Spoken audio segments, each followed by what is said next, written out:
మళ్ళీ date time నాకు కొంచెం కరెక్ట్ చెప్పాలమ్మా.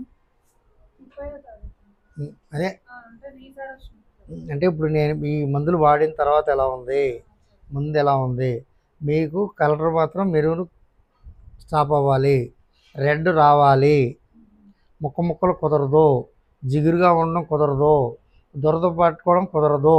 అర్థమైపోయిందమ్మా? అది వాటిల్లో ఏమైనా ఉంటే నాకు చెప్పాలి. ఇప్పుడు ఎలా చెప్పారు క్లియర్గా? నాకు అర్థమైన తర్వాత కదా నేనేం చేయగలుగుతాను. డాక్టర్ గారు నాడీ శోధన కూడా చేశారు, దాంట్లో బయటపడతాయి. ఇది ఎప్పుడంటే మళ్ళీ ఒక 50 రోజులకి కానీ 60 రోజులకి కానీ దీన్ని ఒక లైనప్ రాదు ఏమ్మా. మీకు ఎందుకంటే మీకు ఇది ఇచ్చేది కాదని రమ్మనమని ఉంటాను. అలా కూర్చోమ్మా. మీరు కళ్ళు నలపొద్దు, అసలు కళ్ళు సంగతి వదిలేయండి. కళ్ళు నలుపుకుంటే మీరు చేసింది కూడా వేస్ట్ అవుతుంది.